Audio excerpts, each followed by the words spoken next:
Hello there and welcome. My name is Anna Dalman. I'm on day 250 of my note writing adventure. I'm not going to go into my note title right now. I'm doing it a little differently today simply because I want to read a post that I have been following on Facebook. And prior to my sharing this, I checked there were 120 comments. I've been following the comments through the day because of what somebody has written. It's a pastor. I should have checked which state he is in the US. I didn't. However, what he wrote is just such affirming to me. So here goes. I need to rush through this.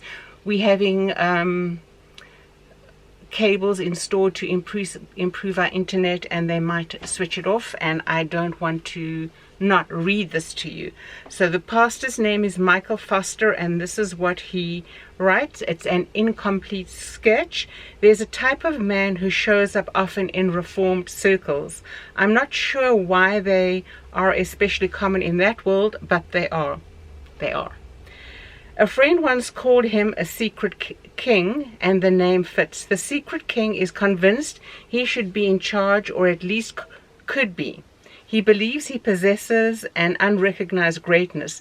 The problem is that his greatness is usually detached from the output of his life. Agreed. He has few actual accomplishments as a leader, especially outside of his own household, but he is certain that if people weren't overlooking him or holding him back, he would be formidable. Because he needs some way to signal this hidden glory, he usually leans hard in one of the two directions, spirituality or theology. The spiritual version makes much of his inner life, his prayer, his burdens, his humility, his discernment. The proof of his greatness is always invisible and unverifiable, so be sure he will find a way to let you know about it. The theological version majors in the obscure, the contrarian, or the hyper-technical. He discovers implications no one else has ever, draws boundaries no one else has drawn, and presents himself as more rigorous and more faithful than the men actually carrying responsibility. His insight, it often turns out, is the issue of the day that few see. Either way, it has very little to do with the consistent fruit of his life. Since he does not have a throne, he often stands behind one. The secret king commonly attaches himself to a more visible man, a pastor, strong leader, or perhaps a growing work.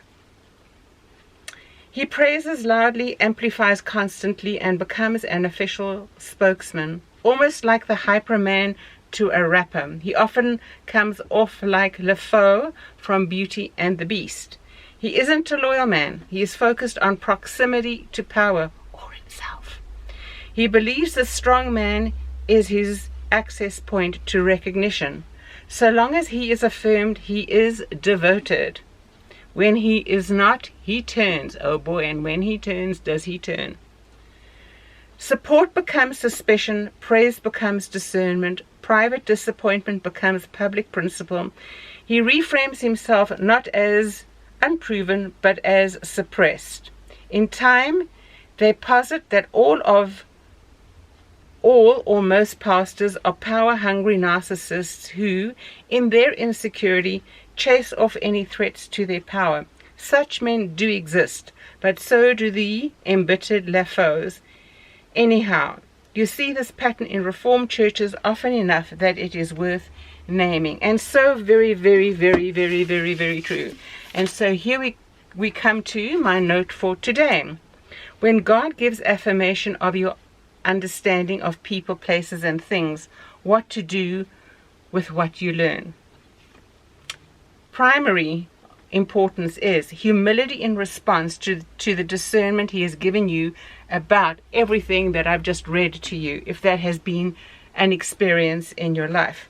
Gratitude for the word and how it informed and affirmed you. After that, your response should always be humility.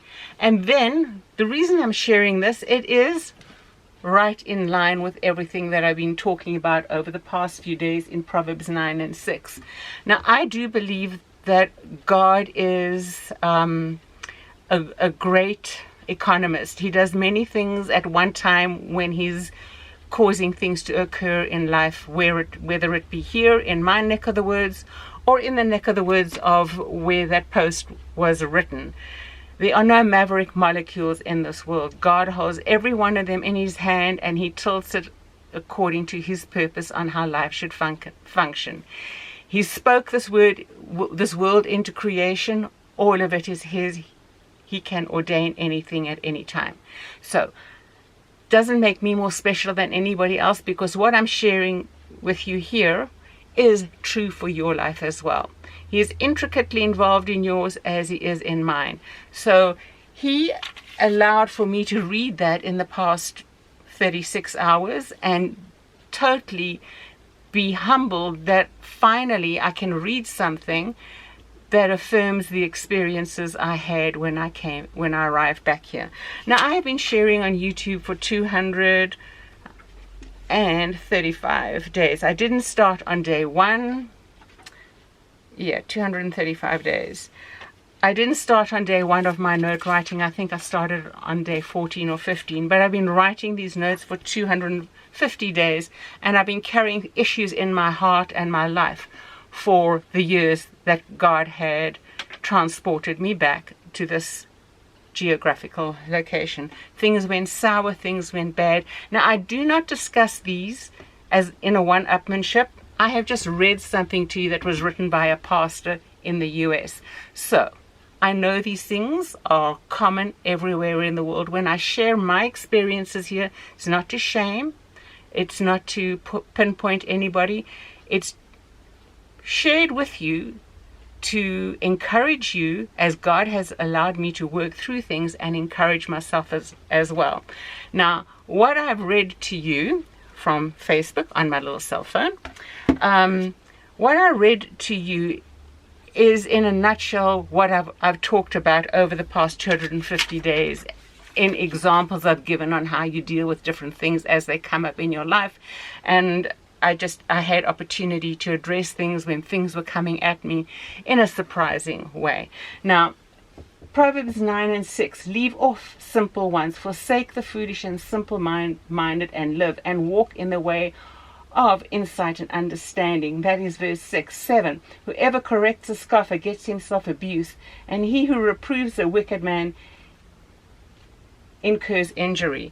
When you try and address one of these people that this pastor has referred to, this is going to be your experience. And friends, this, in a very difficult and nasty way, became my experience. As it is said in the Word of God, what others meant for evil, God means for good. What those people got involved in and participated in beyond their understanding, and I'm sure they didn't all understand how they were caught up in it.